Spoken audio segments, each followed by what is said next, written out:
everyone, and welcome back to the second part of our inversions workshop.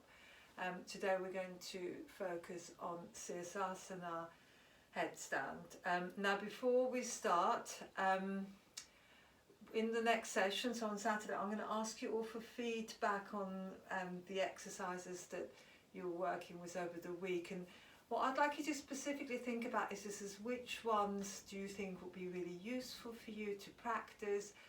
So for example, I remember when the lower body lifts were really hard for me, and there's some poses that come at the end of Ashtanga primary that I found really difficult, and I just practiced and practiced, and I actually practiced a lot outside with my kids, and they used to sort of laugh at me and clap when I finally got up.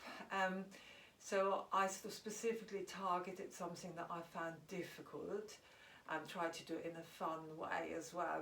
And nowadays I still do the forearm plank and the side forearm plank every day, because a lot of my practice asanas at the moment are forearm balances. So I want you to sort of think about what you want to continue to develop, and have, you know, sort of talk about the specific reasons why as well. I'd also like some feedback and see how everything has gone for you, and if anyone's got any particular questions. So we're moving on to looking at practicing inversions. Now, the inversions have lots of benefits. If you look at the literature on inversions, yoga inversions, there's often reams of benefits. Now I like to sort of compare it to a tin of beans. So if you imagine a tin of beans, if you don't shake the tin, then all the beans will be at the bottom and the sauce will be at the top. Whereas if you shake the tin of beans first, then they'll be evenly distributed.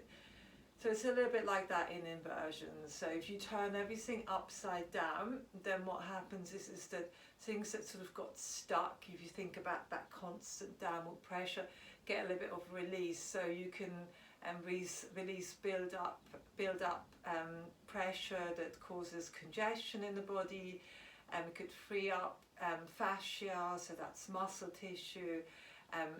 The organs might get a little bit of relief. I always think about the legs and the feet. They tend to get a lot of the downward pressure, so it's quite nice to just turn everything upside down. It's also, from an emotional point of view, it's supposed to allow you to see things from a different point of view. So if you feel a little bit stuck in life, it is said that it's good to go upside down to try and help you see things from a different perspective. I like to do handstands when my energy's low. I feel like it lifts my energy. It stops me from getting too grounded or too sort of lethargic. So there's different ways to use inversions in your practice and to help with emotional and physical problems. Now, I also want to talk a little bit about precautions and prohibitions. In this case, particularly for Sirsasana headstand. So obviously you're taking weight on the head, which means there'll be compression into the neck. Now, it is super important that you work really carefully and bit stage by stage. So I prefer not for people to jump the legs up, because I always feel that means they're not controlling it, which then puts the neck at greater risk. So I'm going to show you how to work very slowly towards a controlled lifting into Sirsasana. If you do have neck problems, it's not really advisable to do Sirsasana, and I'm going to show a variation using blocks. There's also a device called Feet Up. I'll send you the link for it, where you can do a headstand without any pressure into the crown of the head, so no pressure into the neck.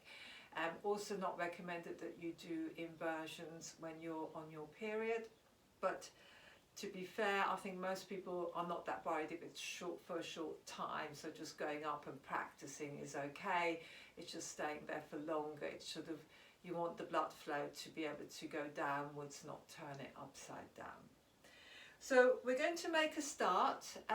Now, the way you work your headstand, I'm going to start with the beginning stages, and for those of you who are more beginners, that's where you would be working at. It's quite nice to see what happens later, so do continue to watch.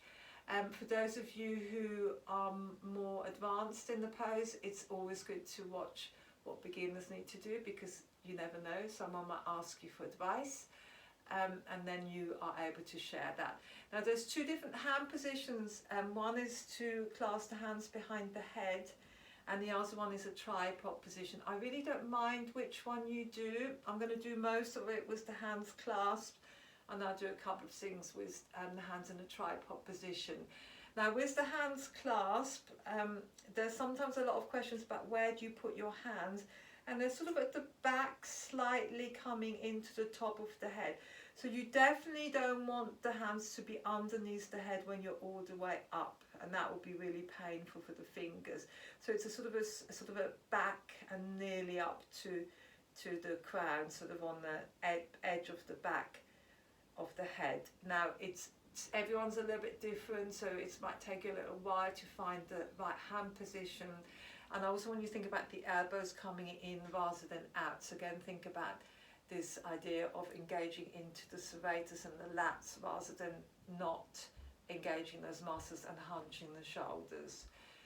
So I'm going to just tell you what we're going to do in the beginning stages. So we're going to just bring the hands in position, bring the crown of the head onto the floor, and then I'm going to walk the feet in with the knees bent.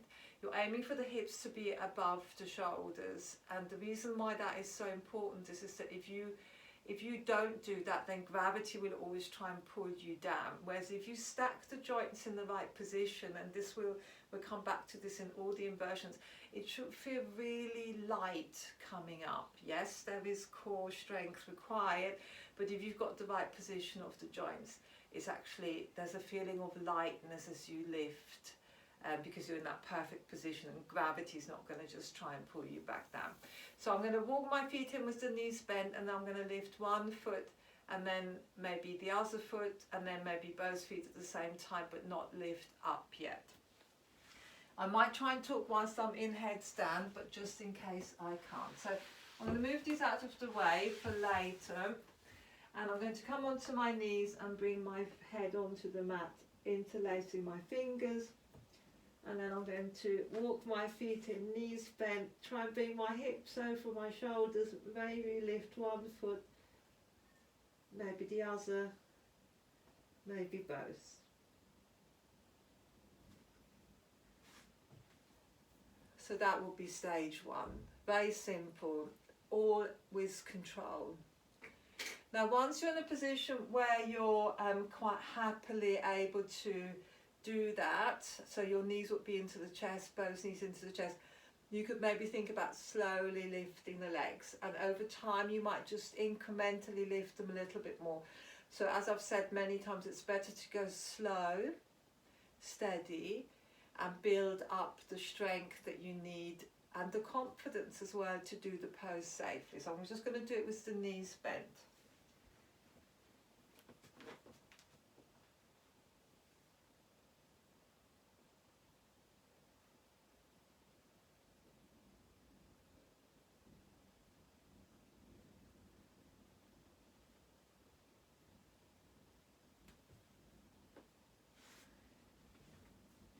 So you could see that I went up with the knees bent, and then when my knees were as far up as they could go, I'd straightened my legs. And then when I came down, I did it in exactly the same way. So the next step from bent knees would be to come up with straight legs. That's a lot harder because obviously the leverage is much more, so there's much more weight as the legs are straight.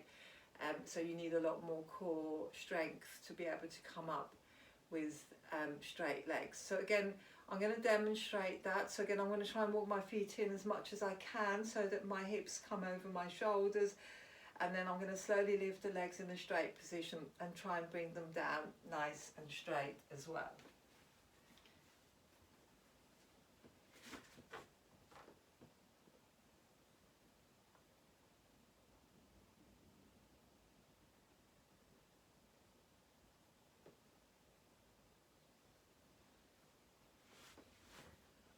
And again, as you could see, everything's done with control.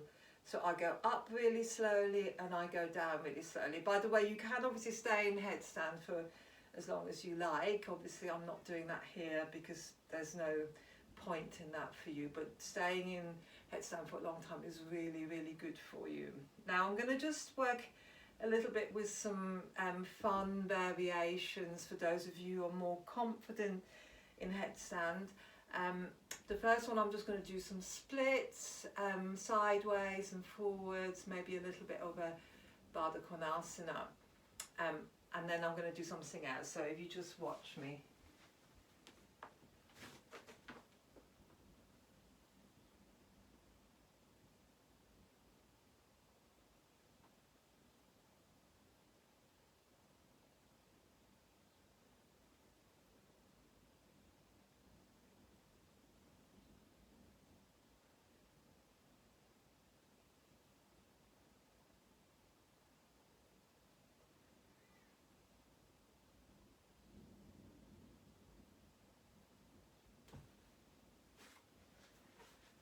So quite fun to have a little bit of a play. Of course, the hips really like it when you're upside down because they're really free. So doing all these things like splits and Baddha Konasana when the hips have no pressure into them is really nice for them.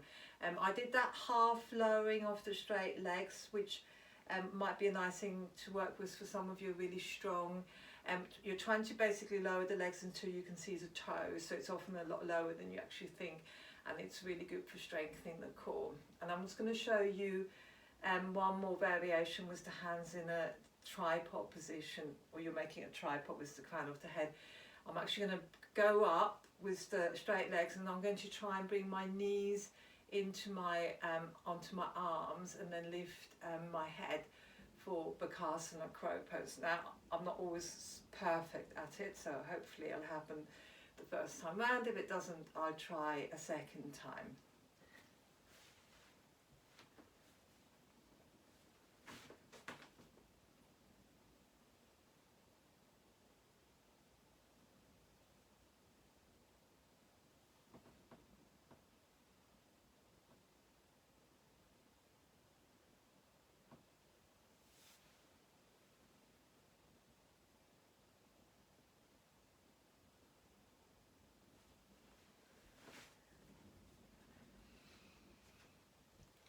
Right, so there's probably lots of other variations that you can work with once you're really comfortable in your headstand. So these are just a few examples just to give you some ideas. The last one I did where you lift the head in crow, just a little bit of advice: as soon as your knees touch your arms, you need to lift your head. It's like that. If you let the knees sink down too much, and lifting the head feels like it's really hard work. So you want to almost lift before you've completely grounded the knees down. Just have a little play, it'll make sense when you start working with it. So I'm going to show the option with the bricks, and remember there's that feet up prop that you could use that I'll send you a link of. Now you are going to do this against the wall. The only reason why I'm not doing it against the wall is because I'd have to move the camera, and I can do it without the wall, so I'm going to do it without. But especially if you've never done it before, or if you're a little bit worried about headstand, do this against the wall. So basically the blocks would be pushed against the wall, so the wall would be behind here. Now you're aiming to bring the shoulders on the blocks, so they have to be high enough so that the shoulders on the block, but your head doesn't touch the floor, but not really high, so the crown of the head should just be off the floor. So basically what then happens is that all the weight goes into the shoulders and nothing into the head. It's not super comfortable. You could put something soft on the blocks if you like, but it's definitely safer if you've got any concerns about your neck.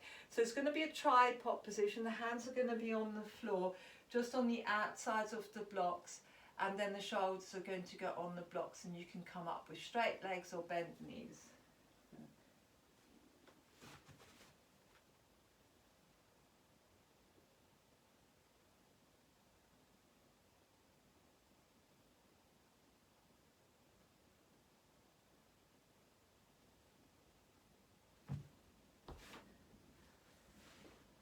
colour. So when you come in next time, I'd like you to be prepared to practice what you're going to practice. So next week's session might be a little bit shorter than most of the others.